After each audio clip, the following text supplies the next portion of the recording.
Hello, ito po ay continue po sa ating napag-usapan kanina. Pero masasabi rin natin na panibagong video na naman ito. Kasi naputol yung kanina eh. Nagurgur yung signal natin eh. At iba naman sa Saudi Arabia eh, naabot pa ng gurgur ng signal.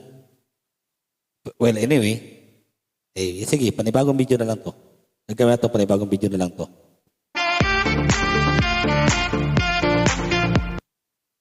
So, una sa lahat, magandang umaga sa ating lahat, mga kababayan, kung mga OFW sa mga kampanan ng mundo, magandang tanghali, magandang hapon, magandang gabi sa inyong lahat.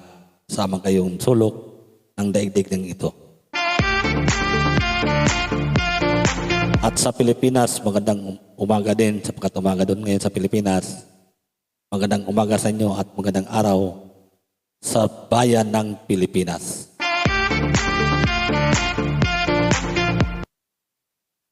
Well, anyway, ang ating pag-usapan pa rin. Mixed topic ito ngayon. Kasi yung unang video ko, nandoon yung patungkol sa video ng ating Pangulo na kumakalat nga. So, dito sa pangalawang video natin, although ganun pa naman din, pero may mga halo-halo na mga simpatiya or mga analyze or mga pagtatanong pa rin ang ating gagawin dito sa ikalawang video na ito.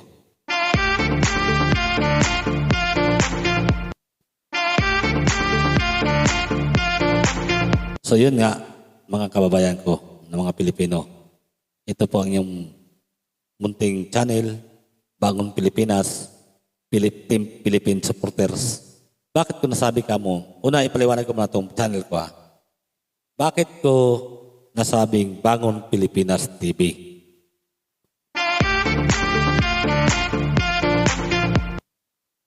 Sapagkat umaasa pa rin ako bilang Pilipino, umaasa pa rin ako na ang Pilipinas may pag-asa pa. Makakabangon pang muli ang Pilipinas. Sa pamagitan pa rin ng ating Pangulo o sino mang Pangulo at susunod, makakabangon pa rin ating Pilipinas. Naniniwala ako dyan, 100%. Naniniwala po ako na tayo makakabangon pa. Kundi kaya nga sinabi ko, bangon Pilipinas. Sapagkat di malingid sa ating kalaman, mga kababayan. Ang ating bansa ay lubog na sa ekonomiya. Bagsak na po ang ekonomiya ng ating bansa. Kaya ko sinabi, Bangon Pilipinas TV.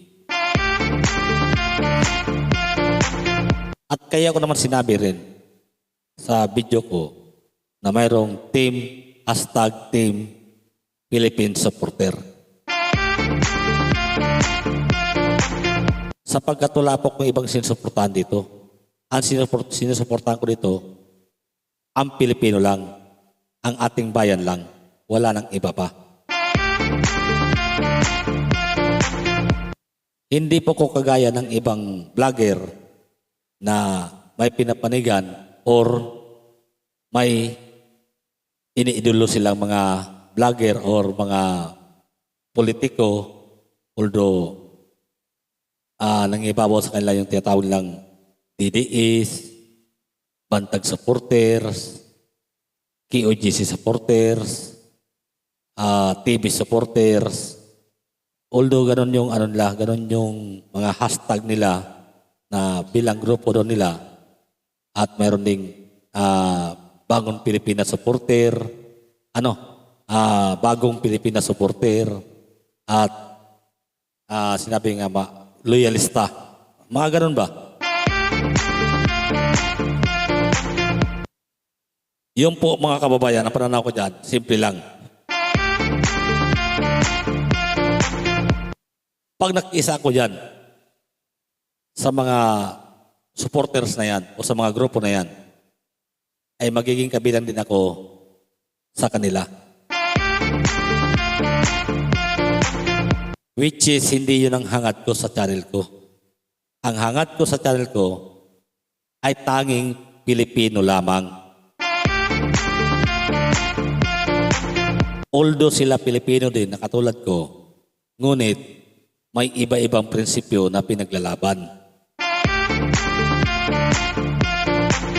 Ngunit ako, stick to one lang akong prinsipyo ang mayroon. Pilipinas lang. Kaya ako sinabing Philippine supporter. Wala akong pakialam, DDS ka man, Bantag supporter ka man, Iskunyan supporter ka man, Kibuloy supporter ka man, or loyalista ka man, Tanso vlogger ka man, Insimada vlogger ka man, wala po akong pakialam dyan.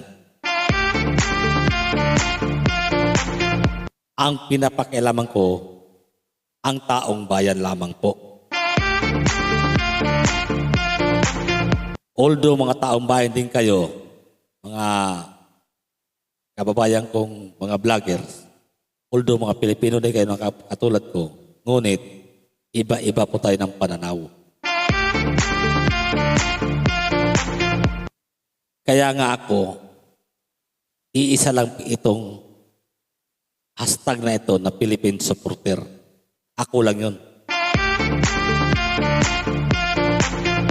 Bangon Pilipinas lang ang mayroong Philippine supporter. Ngayon, kung may makikisa sa akin bilang Pilipino, ay pasalamat ako sa inyo.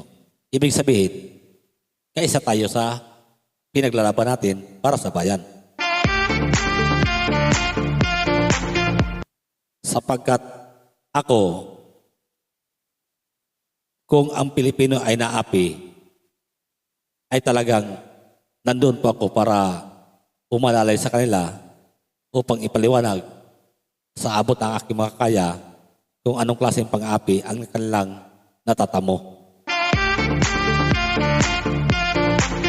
Hindi man ako member ng QGC, ngunit sa nakita ko sa pangyuyurak at pangbababoy at pag-alipusta, paglapastangan sa lugar ng QGC doon sa Davao City, ay nakita ko kung paano nila masasabi kong inapi talaga nila ang mga kababayan natin doon sa loob ng QGC. Sapagkat nga ay sila yung mga Pilipino din na tulad ko. O tulad natin. Sapagkat yung video na yun nakikita natin sa mga alipusta na yun hanggang sa pinatungan na ng kwarta ang ulo ni Kibuloy at ng ilan sa kanya mga kasamahan ay nasasabi ko talaga na panggigipit talaga ang ginagawa ng gobyerno sa kanila. Tulad ng sinabi ko, Pilipino din sila na katulad natin. Kaya nga sabi ko, kung may kasalanan si Kibuloy talaga, bakit hindi niyo liltisin sa tamang forum? Bakit dinamay niyo pa ang mga tao na wala namang kinalaman sa mga kasalanan ni Kibuloy? Doon ako nagsasabi na kung bakit inaapi nyo ang mga Pilipino. Sapagkat maliwanag pa sa sikat ng araw kung anong ginagawa nyo sa mga Pilipino. Yung mga tao na yun nandun sa loob ng QGC na nadamay doon, wala naman po kinalaman yun sa mga nagawang kasalanan ni Kibuloy kung mayroon man si Kibuloy na kasalanan. Bakit nyo dinamay? Yun ang tanong ko. Bakit hindi lang kayo naghintay ng tamang pagkakataon na kung sino man ang namono doon, pinatawag nyo sana at sinabi nyo sana, gusto namin pasukin ang lugar nito sapagkat mayroon kaming natanggap na info o intelligence na nandito ang inyong pastor nagtatago. Hindi na sana kayo nagpumilit nagibain ang kanang mga bakod, yurakan, babuyin, sapagkat yun nga, inihian nyo daw, dinuraan nyo, ay samantalang doon sila nagdarasal. Kaya maliwanag ang inyong ginawa na pang-aapi talaga sa mga Pilipino. Isang taong may kasalanan o ilang taong kasabat niya kung sakali man, kung totoo man ang inyong mga paratang na yan. Bakit niyo dinamay yung mga kababayan, mga kabataan, mga senior citizens, hanggat sa nawi na namatay pa nga ang 2 senior citizens at may tao pang nabuang dahil sa takot sa inyong pinagawa?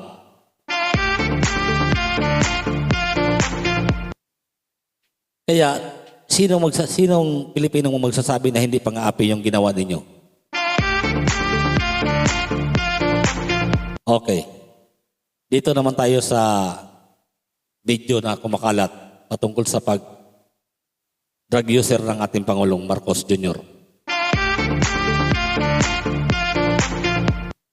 Itong video na ito kumakalat, tulad ng sinabi ko sa unang kong video, 50-50 ang paniniwala namin dyan ng mga Pilipino. Marahil totoo, marahil hindi. Ngunit, nangingibawa pa rin ang doubt namin o duda namin na ito'y totoo. Bakit ko nasabi na nangibabaw ang aming doubt o duda na ito'y totoo? Sapagkat January pa lang, ang taong ito, sabi ko nga sa unang kong video, unang rally ng Maisog Rally doon sa Davao City. Sinabi ng Pangulong Duterte yan, or ni PRRD, na bangag ang ating presidente. So doon pa lang, tiwala na kami, alam na namin ng mga Pilipino na ganoon ang ating presidente. Ngunit, wala namang sapat na ebidensya na drug addict ng ating Pangulo. So, sabihin natin, totoo na drug addict siya sapagkat may video na lumabas. Pero kailangan pa ito ng tamang pagsusuri, tamang investigasyon, tamang purong para dito, para maimbestigahan kung gaano ito authenticated na video. Ngunit sinabi naman din ni Atty. Harry Roque, in fact, pinost pa nga niya sa kanyang channel o sa kanyang Facebook na totoo nga yung video na yon. At even si sino ba nagsabi na totoo nga? Even si Pangulong Duterte, even ang mga ibang mga attorney, sinabi na totoo daw ang video na yon talaga. Authenticated ang video na yon. Ang pinagtataka lang namin, mga kababayan, ang pinagtataka lang natin dito, bakit agad-agad naglabas ng statement o press con si Secretary Abalos na fake yung video na yon? Ang kanyang pinagbasihan ay sa tainga. Iba daw ang tainga daw ng dating Pangulo, iba daw ang tainga ng Pangulo, Bongbong Marcos Jr., at iba din daw ang tainga nung nasa video. Ngunit nung siniay o inimbestigahan o sinuri ng isang vlogger na si Jojo de Guzman, na vlogger, isinalang niya sa isang website na sa website na yon, hindi ko lang maalala kung anong pangalan ng website na yon, na malalaman kung authenticated ba ang video na ina-upload doon or hindi. Ngunit nung isinalang ni Jojo de Guzman ang video na pinalabas ni Maharlika, lumabas sa resulta na authenticated, totoo. Basihan sa avatar, yung mukha ng nasa video, totoo din.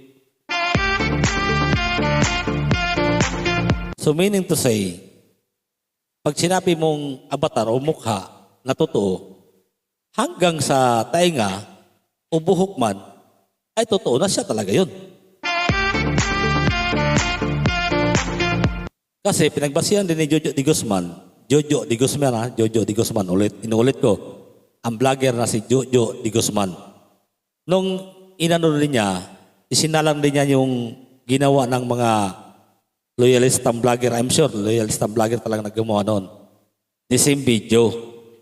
Then pinalitan yung avatar, yung mukha, instead na mukha ni Pangulong Marcos Jr., ipinalit ang mukha ni Pangulong Duterte, Mayor Basti Duterte at Vice President Inday Sara, at iyon isinalang ni Jojo Di Guzman.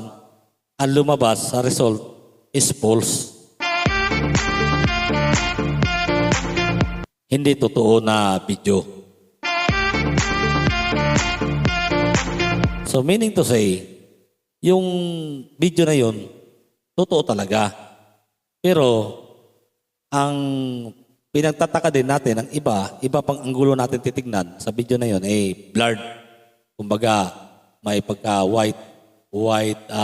white-green, ganun. Mga light green, ganyan. Mga light green na video, ano pa, ang maliwanag lang doon yung pagsingot niya ng tinatawag lang white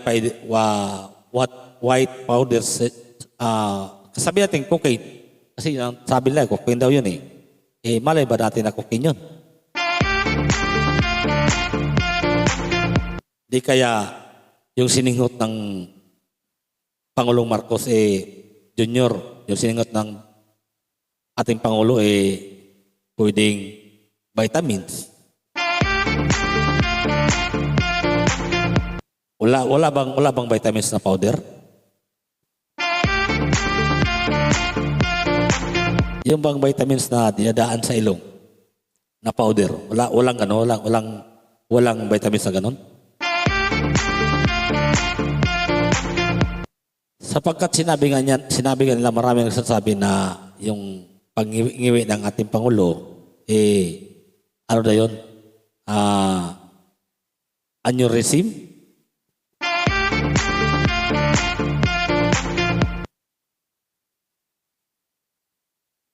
So, doon pa lang, masasabi natin na, kaya nga sabi ko, 50-50 ang paniwala natin doon. Ngunit kung ito'y totoo man, marahil siguro, ito para sa Pangulo, aminin na lang. Kung ako ang Pangulo, aminin ko na lang. Manong mo lang sabihin ko na, totoo yan. Ako yan ang gumagamit ng cocaine na yan. Ako yan. Pero, just give me explanation kung bakit ko nagawa yan. So, doon na niya explain. Alam nyo kasi, nung kabataan ko pa, o nung araw pa, yung video na yan, matagal na panahon yan. Nung araw pa yan, yung kabataan ko, during kabataan ko pa yan. Yung alam mo ako, laki ako sa layaw. So, nagagawa ko ang gusto ko kasi mayaman kami. So, nung araw pa yan, kasi wala pa sa isip ko ang magiging politiko. Ganun lang. Ngunit sabi ng Pangulo, nung pinasok ko ang politika, nais ko na magserbisyo sa bayan, nais ko na maging huwaran sa bawat Pilipino, ay tinigil ko na. Sabihin niya, sapagkat nung araw na yan, binata pa ko yan, at nung nag-asawa na ako at nagkapamilya na ako, nagkaanak na ako, ay tinigil ko na. Pero matagal na panahon yan. Dapat na gano'n sinabi ng Pangulo. Sa bidyong yan, kahit ngayon din, magpa-drug test ako sa harapan ninyo, wala akong tinitik na anumang drugs sa katawan ko. Ngayon na nagservisyon ako sa bayan. Dapat gano'n sabihin ng Pangulo. Madali lang naman yun madaling, alam nyo kasi mga kabayan, tayo mga Pilipino, tayo ang Pilipino na ang puso natin ay makajos. Mapagpatawad. So kung may Diyos tayo sa buhay natin, ibig sabihin, marunong tayo magpatawad sa kapwa natin. Total, ang Pangulo, sa tingin ng iba, wala namang ginagawang masama. Hindi naman siya nangungurakot. Hindi naman siya talamak sa corruption. Masasabi kong hindi siya talamak sa corruption, hindi siya nangungurakot.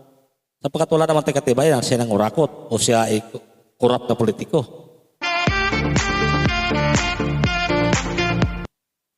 Sapagkat yan ay haka-haka lang naman natin yan mga Pilipino ang ating mga sinasabi sa kanya na siya ay corrupt o siya ay matatawag natin magnanakaw. Ay haka-haka lang naman natin yan mga Pilipino.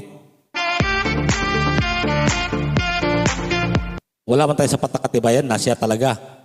Pero when it's come sa mga kasama niya, sa mga kakampi niya, yun, maniniwala pa ako na sila ang nag-corrupt o sila ang magnanakaw.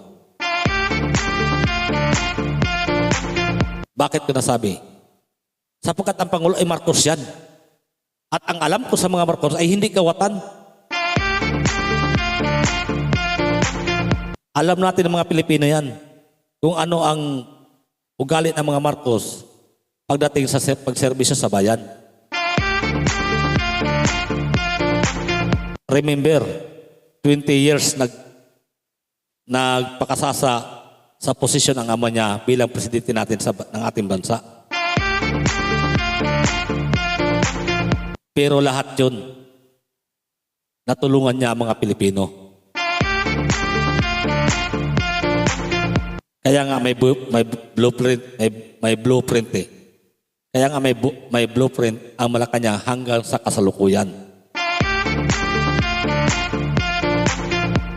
Kasi ang gumuhit yan, ang dating Pangulong Marcos, siya ang may plano dyan kung ano ang dapat mangyari sa Pilipinas. Ngunit ginambala lang ng mga oligarko nung mga panahon na yon.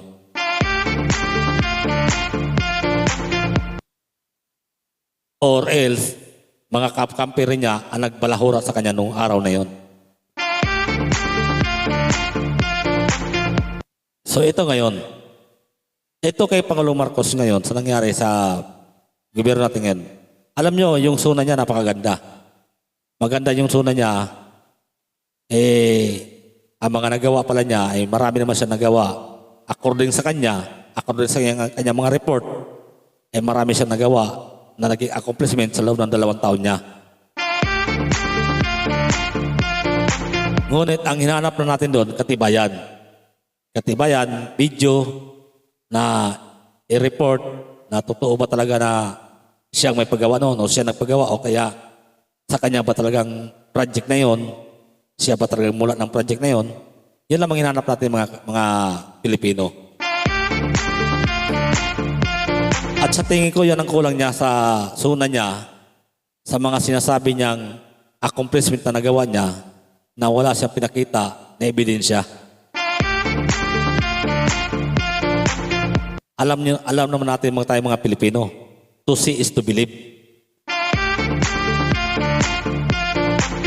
Kasi kung totoo yun, inaano ko rin binabalanse ko rin Kasi kung totoo yun, na sa kanya nga yung mga accomplishment na yung pinagbabanggit niya sa suna, imposible naman ang mga tao na malapit doon o nakakita noon ay hindi makakabidyo. Kung nag-inaugurate ba siya doon, sa pagkatapos na yun, sa pagkatsabi nga niya, nagagamit na. So, meaning to say, may mga tao na nakabidyo doon. Bakit wala akong nakita sa, aywan ko lang kayo ha, wala akong nakita sa Facebook na may nag-upload na accomplishment ni Pangulong Marcos. So, dapat yung suna na yun nasa na pagkakataon, na nag-report naman din siya, yun nasa na pagkakataon na yun na ipakita yan, video. O ito yung mga natapos namin. Ito yung mga accomplishment na natapos namin sa loob ng 2 taon. O hindi, everybody happy sana. Sa kanya binanatan kagad yung mga plano pa niya mga plano niya na para sa mangyayari sa mga susunod. Yun lang, ang pinaka-the best doon sa Pugo. Yun, ang nakikita ko talagang pinaka-the best yun, yung sa Pugo. Yung sinabi niya, effective today. Effective today, ban ang lahat ng Pugo. Palakpak tayo doon. Sigawan natin yun, sapagkat yun ang pinakamaganda yun. Yun ang pinakamagandang sinabi niya doon. Kaya sabi ko nga, medyo nag-emotional pa siya doon sa sinabi niya yun. Kaya sabi ko, may decision din pala siya na masasabi kong bakal na decision. Kasi yun lang yung salita na yun, ano pa siya doon Talagang seryoso talaga siya doon. Hindi yun masasabi natin na biro na sa decision yun. Totoo yun. So ito ngayon. At yung pangalawa doon, yung sa Philippines sinabi niya na yung Philippines ay hindi haka-haka, kundi hindi natin masabi na hindi atin yun. Atin talaga yun ang Philippines. Diba? Tama naman yun. Atin naman talaga ang Philippines. Wala naman nakipaglibati dyan na hindi atin.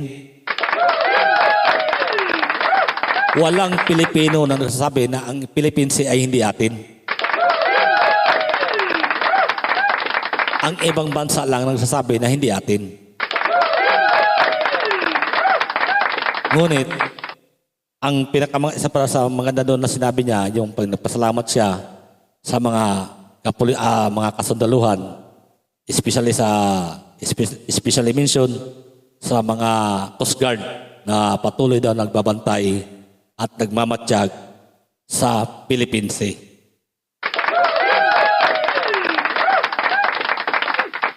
At humingi siya ng dispensa doon sapagkat patuloy nga, emotional pa nga siya doon sapagkat na marahil naawa siya sa mga Coast Guard na nagbabantay doon, medyo nahirapan din siguro. O hindi lang medyo, talaga nahirapan, medyo emotional pa siya doon.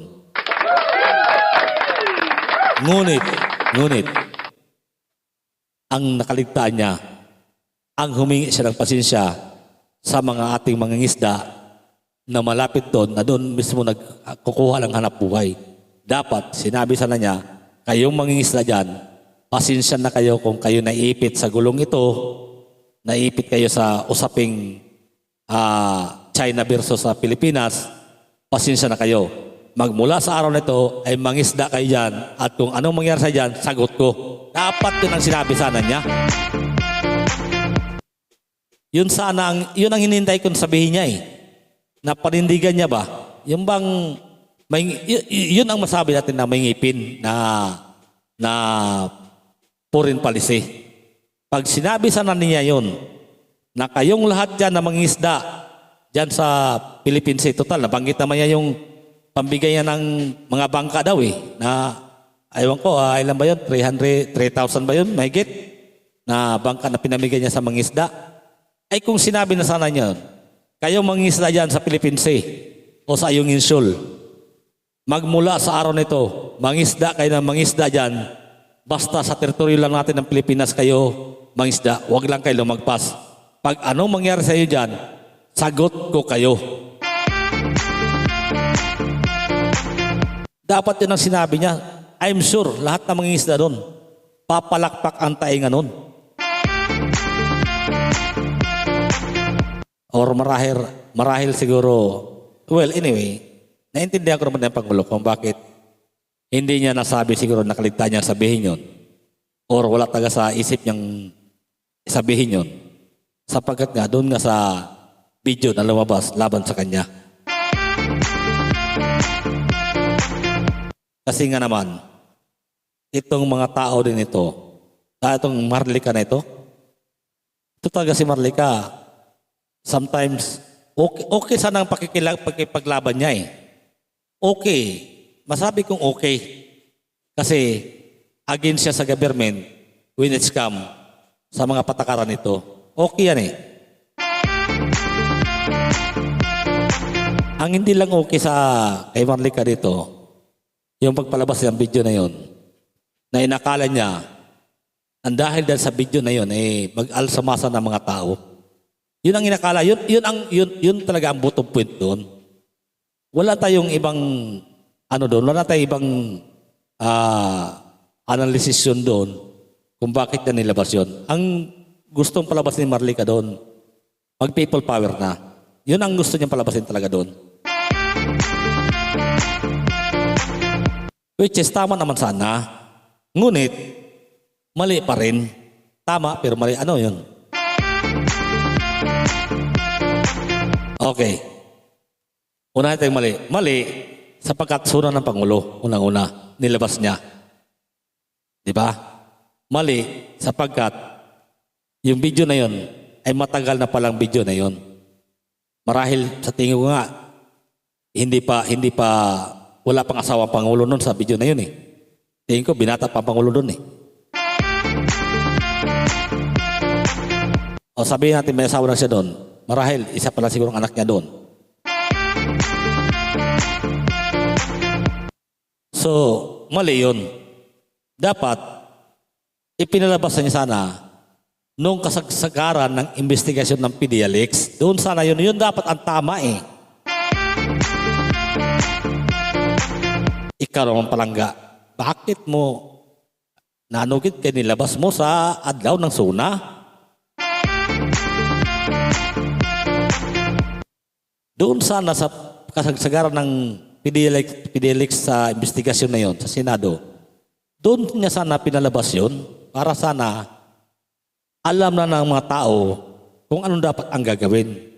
Baka doon pa lang, kung doon niya nilabas yun, doon sana yun magka-people power. Kung gusto niya talaga palitan ang Pangulo, dapat doon pa sana. Bida sana siya doon. At ano ang tama? Yung tama naman, bakit ko sabi, tama pero mali. Ang tama lang na nilabas niya ang video na yon. Sapagkat kung walang di lumabas yung video na yon, hindi siya nag-viral ang channel niya. Hindi sana siya sumikat ang kanyang channel. Yun ang sinasabi. For the content purposes. Yun ang sinasabi ko sa mga vlogger. Kung content lang hinahanap nyo, kung content lang ang kailangan niyo para sumikat ang inyong channel, sana iwasan natin na magkaroon ng pagsisiraan ang bawat prinsipyo ng bawat Pilipino. Yan ay payo ko sa mga Pilipino katulad ko. Although ako man, even sa mga channel ko, even sa channel ko, puro dyan po sa laman ng video, ng mga video ko dyan patungkol sa ating gobyerno. Pero puro yan sa sarili kong opinion, sarili kong analysisyon at mga pagtatanong ko sa ating Pangulo.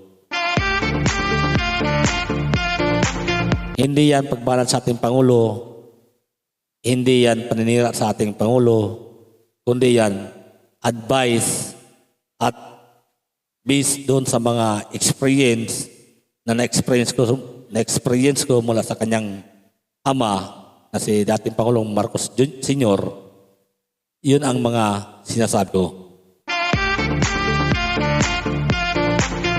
At although natural sa mga pang-api ng ating mga kapwa Pilipino sa ating bansa. Kailanman hindi ko pinagbintangan ng Pangulo na siya ay magnanakaw o siya ay corrupt. Hindi ko pinagbintangan yan. Marahil mayroon dyan mga pagtatanong. Puro katanungan ang nandyan sa mga laman ng video ko, ng channel ko. Kasi hindi naman ako, wala namang katibayan na siya ay corrupt, siya ay magnanakaw. Kundi, ang sabi ko nga, ang parati ko sinasabi, ikaw, totoo ba na ikaw ay tagapagsalita lang, ginawa lang ng front ng mga kakampi mo? Totoo ba, behind of the skin, iba ang nagpapatakbo ng Pilipinas, ikaw lang nagsasalita? Yun lang naman, yun na yung mga tanong ko dyan. Walang direct to point na talaga siyang ganun. Pero, let's back to the video. Pulburon video. Analyze natin ito mabuti. Ako, sa tingin kong video na yon, matagal yun. Matagal ang video na yon.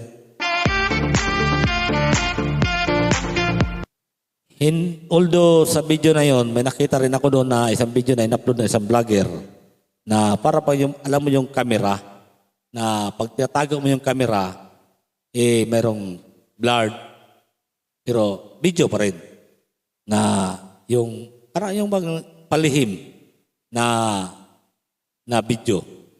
So, yung video na yon at yung nag-video na yon, kasi sa kwarto yata yun marahil isa sa kasama niya o isa sa mga kasama niya doon, nag-video na yon.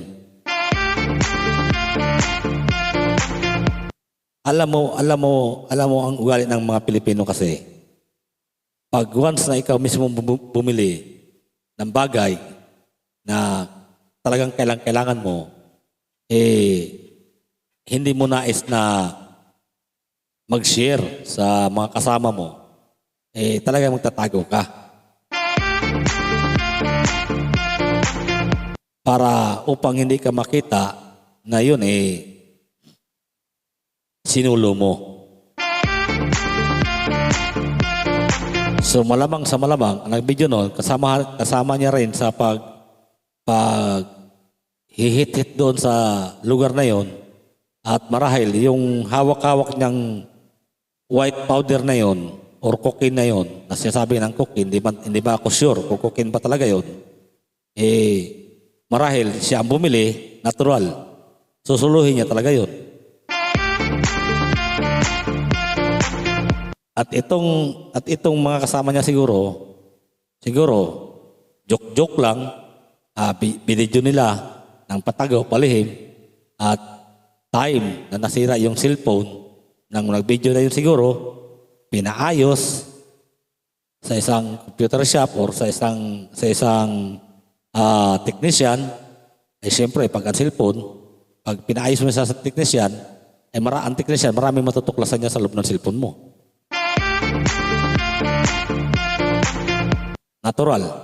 Siguro yun, technician na yun, sinave, at yun, pinakalat na siguro. Marahil, ganun nangyari. Marahil. Then, after na kumalat, hanggang may isang tao nakapag-save, at nagkataon din siguro na kakilala ni Palangga, ni Marlica, o naging kaibigan ni Marlica, or source ni Marlica, ganun, hanggang sa nakarating kay Marlica. Yun ay analyze ko lang yun. Hindi naman talaga totally na totoo na gano'n nangyari. Kundi analyze ko lang. Binasa ko lang kung saan ang galing yung video na yun. Sapagkat hanggang ngayon, wala pang umaamin kung kanino galing ang video na yun. Kundi, nanggaling lang kay Marlica. So, sapagkat si Marlica nag-upload at wala namang umaamin kung saan naman nakuha ni Marlica ng video na yon o sino nag-send sa kanya sa email niya ang video na yon, wag naman natin sabihin na si Marlica ay kasama ni Pangulong Bongbong Marcos sa time na nag-hit sila ng drugs. At huwag niyo rin sabihin na si Marlica nag-video na yon. Kung bababawi natin ang ating pananaw. Kaya ikaw palangga, payo ko sa'yo palangga, dandahan ka day. Itong ginawa mo day, alam mo, huwag naman sana mangyari, buhay ang kapalit mo dito day. Sa bagay, nandiyan ka naman sa Amerika, eh hindi ka basta-basta mahuli. Sino ba nakakalam kung nasaan ka dyan sa Amerika? Kaya, ingat-ingat lang rin day. Pasalamat kami sa iyo sapagkat ang mga Pilipino, pinapaabot ko ang kanilang pasalamat sapagkat ikaw ay nag-upload ng video ng ganon. At least, namulat ang mga Pilipino, hindi lang sa salita, kundi masasabi namin na nasa gawa. Ang nagsalita, si PRRD, ang gumawa ng video na para i-upload ay ikaw, Marlica.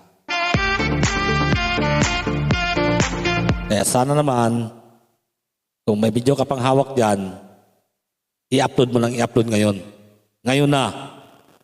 Kasi may sinasabi ka, may 4 ka pa na video yata dyan, i-upload mo na. Huwag mo nang patagalin. Huwag mo namang hintay ng isang suna pa. Hindi na naman kapaniwala ng mga Pilipino yon. Kaya kung ako sa'yo, ako ikaw, huwag mo nang paabutin ng 1 linggo, within this week, i-upload mo na yan para tignan natin ang taong bayan kung ano ang kanilang magiging desisyon.